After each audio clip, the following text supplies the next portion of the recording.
Hello दोस्तों, कैसे हैं आप लोग। मैं हूं आपकी दोस्त और आप सभी का स्वागत करती हूं आपके अपने यूट्यूब चैनल बीपीएससी के योद्धा में। तो जैसा कि आप सभी जानते हैं कि हमारा एनसीईआरटी सीरीज चल रहा है, तो इस सीरीज को आगे बढ़ाते हुए मैं आप सभी के लिए क्लास 7th एनसीईआरटी पॉलिटी का चैप्टर 5 का पार्ट 2 लेकर आई हूं। तो इस पार्ट को स्टार्ट करने से पहले मेरा आप सभी से एक रिक्वेस्ट है कि अगर आप मेरे चैनल पर पहली बार आए हैं तो मेरे चैनल को सब्सक्राइब कीजिए। मेरी वीडियोस अच्छी लगती हैं तो मेरे वीडियोस को लाइक कीजिए और शेयर करना ना भूलिए दोस्तों। तो चलिए आज का वीडियो स्टार्ट करते हैं। हमारा जो चैप्टर चल रहा है औरतों ने बदली दुनिया, उसके अंतर्गत हम नया टॉपिक स्टार्ट करने वाले हैं। उसका है वो टॉपिक है परिवर्तन के लिए सीखना, है ना। तो आइए इसको देखते हैं।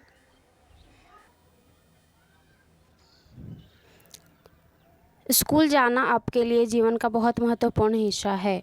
जैसे जैसे स्कूलों में हर साल अधिकाधिक संख्या में बच्चे प्रवेश लेते हैं, हम सोचने लगते हैं कि सब बच्चों के लिए स्कूल जाना एक साधारण बात है।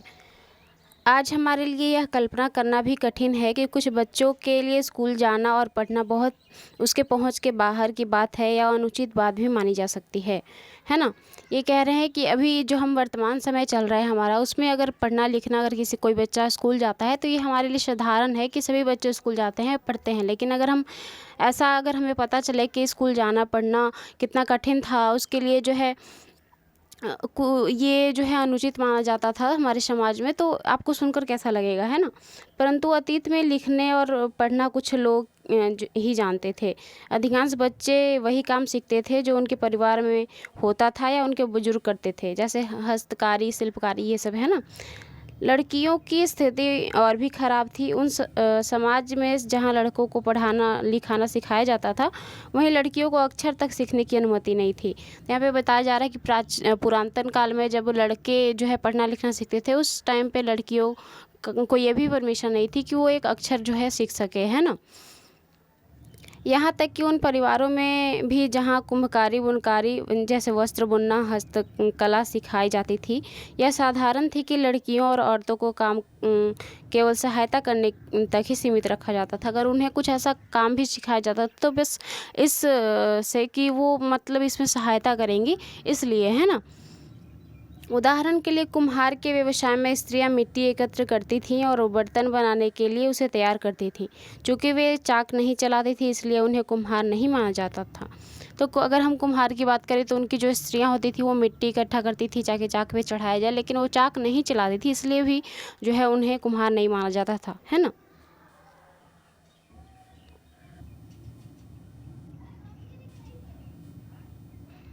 19वीं शताब्दी, आज से लगभग 200 वर्ष पूर्व की बात है, शिक्षा के बारे में कई नए विचारों ने जन्म लिया, है ना।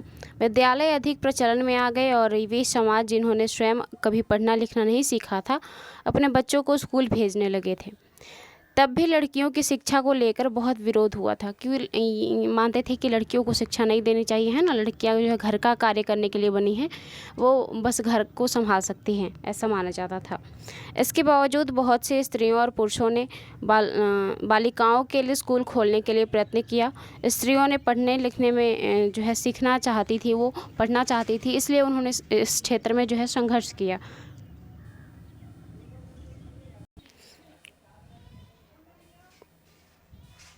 आइए हम एक ऐसे ही संघर्ष की कहानी पढ़ते हैं जिनका नाम है रामसुंदरी देवी, है ना।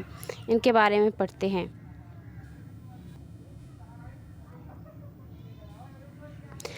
रामसुंदरी देवी का जन्म 1800 में हुआ था और उनकी मृत्यु जो है 1890 में हो गई थी, है ना।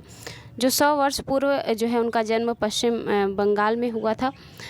60 वर्ष की अवस्था में उन्होंने बंगाल भाषा में अपनी आत्मकथा लिखी थी। उनके पुस्तक का नाम था अमार जीवो, है ना। किसी भारतीय द्वारा लिखी गई है, किसी भारतीय महिला द्वारा लिखी गई है, पहली पुस्तक थी।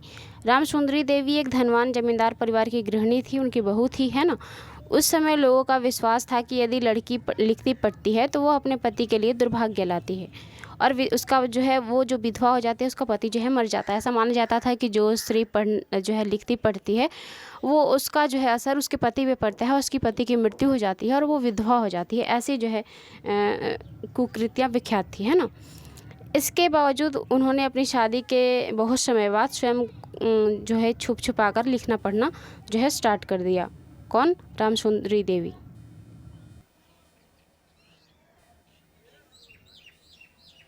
रामसुंदरी देवी कहती है कि मैं अत्यंत सवेरे ही काम शुरू करना स्टार्ट कर देती थी और उधर आधी रात तक जो है काम में ही लगी रहती थी। बीच में मुझे विश्राम का भी समय नहीं मिलता था।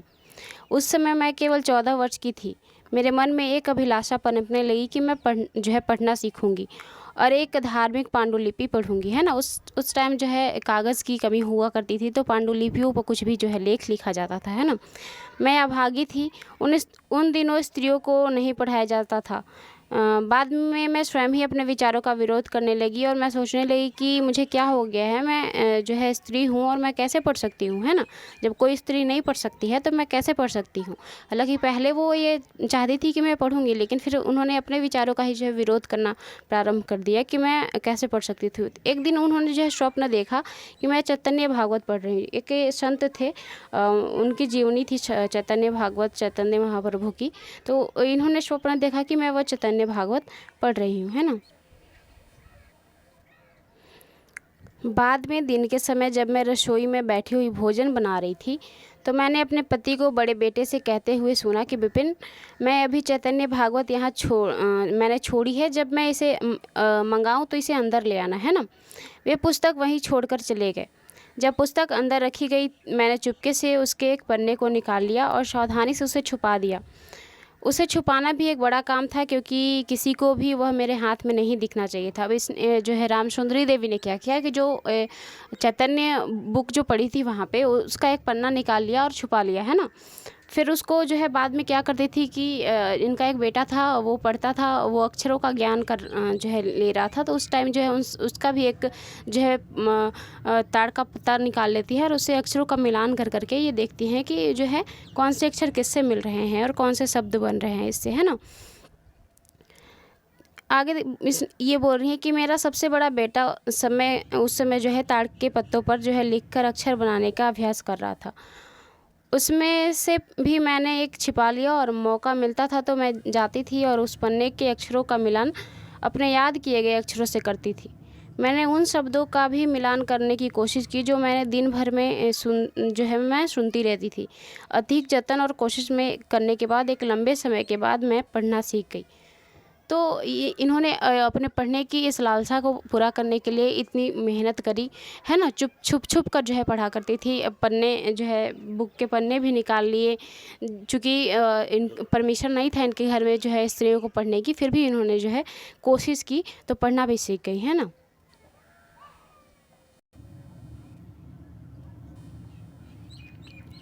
राजसुंदरी देवी अक्षर जानने लगी और उन्होंने चैतन्य भागवत पढ़ने का अवसर जो है उन्हें मिला।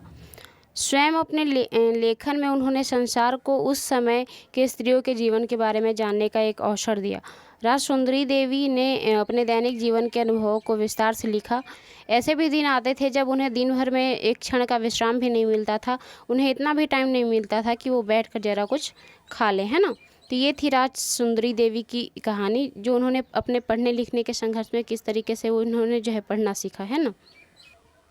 ऐसे ही शिक्षा के क्षेत्र में एक मिसाल कायम करी है रमाबाई, जिन्हें हम पंडिता रमाबाई के नाम से बुलाते हैं ना।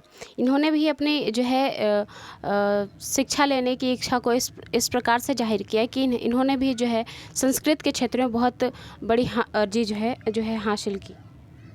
आइए देखते हैं इनकी स्टोरी को। महिला शिक्षा की ये योद्धा स्वयं ही स्कूल जाना जो है स्वयं कभी स्कूल नहीं गई, पर अपने माता पिता से उन्हें पढ़ना लिखना सीख लिया। पहले के हालांकि ऐसे भी पेरेंट्स होते थे जो अपने बच्चियों को पढ़ने नहीं देना चाहते थे, लेकिन कुछ ऐसे भी होते थे जो सपोर्ट करते थे, जो चाहते थे कि उनकी जो है बेटियाँ पढ़े, है ना। तो उन्हीं में से एक इनके माता पिता थे। उन्हें पंडिता की उपाधि दी गई क्योंकि वे संस्कृत पढ़ना लिखना जानती थी, और बस पढ़ना लिखना ही नहीं जानती थी, वे संस्कृत के जो है प्रकांड विद्वान मानी जाती थी, है ना। उन्होंने बहुत अच्छी तरीके से संस्कृत को जो है सीखा था, जो उस समय की औरतों के लिए बहुत ही बड़ी उपलब्धि थी। औरतों को यह ज्ञान अर्जित करने की अनुमति नहीं थी। उन्होंने 1898 में पुणे के पास खेड़गांव में एक मिशन स्थापित किया, जहां विधवा स्त्रियों और गरीब औरतों को पढ़ने लिखने तथा उन्हें स्वतंत्र होने की जो है शिक्षा दी जाती थी। उन्हें लड़की से जो है लकड़ी के चीज़ें बनाने, छापाखाने चलाने जैसी कुशलताएं भी सिखाई जाती थी। वर्तमान में भी लड़कियों को कम ही सिखाई जाती है। ऊपर बाएं हाथ की तरफ जो है उनका जो मिशन था वो स्थापित किया गया था, उसका जो है यहाँ पे चित्र दिया गया है, जहाँ पे औरतों को जो है कुशल जो है शिक्षा भी दी जाती थी कि जो है किस प्रकार से सामान को बनाना है ना। अभी तक तो हमने दो स्त्रियों के बारे में पढ़ लिया। पहला जो है राजसुंदरी थी और दूसरा जो है पंडिता रमाबाई, जिन्होंने जो है शिक्षा ग्रहण करने के लिए संघर्ष किया। लेकिन हम अभी एक और स्त्री के बारे में पढ़ना बाकी रह गया है, जिनका नाम है रुकैया शेखावत, है ना। रुकैया शेखावत हुसैन, इनकी स्टोरी को पढ़ते हैं। आइए देखते हैं इनकी स्टोरी को। रुकैया शेखावत हुसैन और लेडी लैंड का उनका सपना, है ना। ये देखते हैं इसको। रुकैया शेखावत, जिनका जन्म जो है 1880 में हुआ था और उनकी मृत्यु 1932 में हो गई थी, है ना। एक धनी परिवार में पैदा हुई थी जिसके पास बहुत ज़मीन था। यद्यपि उन्हें उर्दू पढ़ना लिखना आता था, परंतु उन्होंने बांग्ला और अंग्रेज़ी सीखने पर जो है उन्हें रोक लगा दी गई थी कि वो बांग्ला और अंग्रेज़ी नहीं सीख सकती हैं। उस समय अंग्रेज़ी को एक ऐसी भाषा के रूप में देखा जाता था जो लड़कियों के सामने जो है नए विचार रखती थी। उन्हें लोग जो है लड़कियों को जो है अंग्रेज़ी सीखना जो है लड़कियों के लिए ठीक नहीं समझते थे, इसलिए जो है रुकैया शेखावत को अंग्रेज़ी सीखने से मना कर दिया गया, है ना। इसीलिए अंग्रेज़ी अधिकतर जो है लड़कों को ही सिखाई जाती थी। लेकिन रुकैया को तो अंग्रेज़ी और बांग्ला जो है सीखनी थी, इसलिए उन्होंने जो है अपने बड़े भाई और बहनों के सहयोग से बांग्ला और अंग्रेज़ी पढ़ना लिखना शुरू किया, है ना। आगे जाकर वे एक लेखिका बनी और उन्होंने 1905 में, वे केवल 25 वर्ष की थी, तब उन्होंने अंग्रेज़ी भाषा में का कौशल का अभ्यास करते हुए उन्होंने एक उल्लेखनीय कहानी लिखी जिसका शीर्षक था सुल्ताना का स्वप्न, है ना। उन्होंने एक कहानी लिखी जिसका शीर्षक था सुल्ताना का स्वप्न। आइए देखते हैं इस स्वप्न को।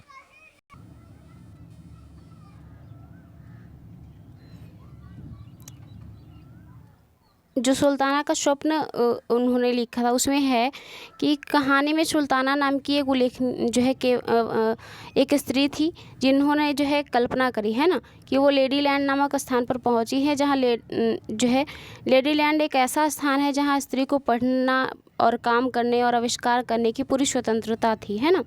इस कहानी में जो है महिलाएं बादलों में होने वाले वर्षा को रोक सकती थी और उपाय खोजती थी और हवाई और कार चलाने जैसी सपनाएं जो है इन्होंने इस स्वप्न में देखा था, है ना। लेडी लैंड ने पुरुषों की आक्रामक बंदूकों और युद्ध के अन्य अस्त्र शस्त्र स्त्रियों की बौद्धिक शक्ति से हरा दिए जाते थे और पुरुष एक अलग थलग स्थान पर भेज दिए जाते हैं। सुल्ताना लेडी लैंड में अपनी बहन शरा के साथ यात्रा पर जाती है, तभी उसकी आंखें खुल जाती है और उसे पता चलता है कि वह तो एक स्वप्न देख रही थी, है ना। कौन? सुल्ताना, है ना। वो जब जो है स्त्रियों को जो है पढ़ने की जो है आज़ादी नहीं थी, जब वो पढ़ने की स्वतंत्रता नहीं थी, उस टाइम जो है ये इस प्रकार की सपने देख रही थी, है ना।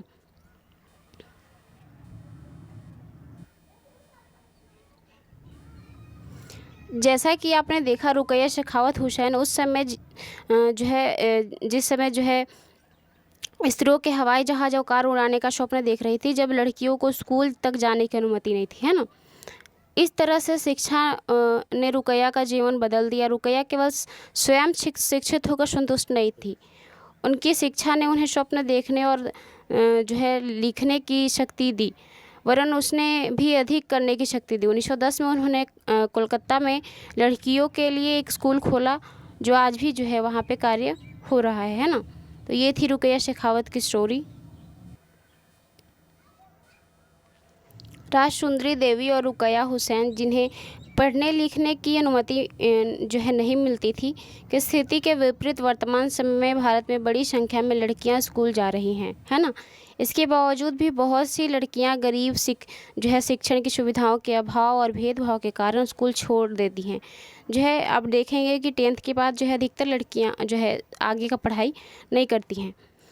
सभी समाजों और वर्गों की पृष्ठभूमि वाले बच्चों को जो है शिक्षण की समाज सुविधाएं प्रदान करना, विशेषकर लड़कियों को, आज भी भारत में एक चुनौती ही बनी हुई है ना। तो आज का जो हमारा पार्ट 2 था वो यहीं पे समाप्त होता है। मेरे वीडियो को इन तक देखने के लिए थैंक यू सो मच। मिलते हैं इसके 3rd पार्ट में। तो बाय, टेक केयर।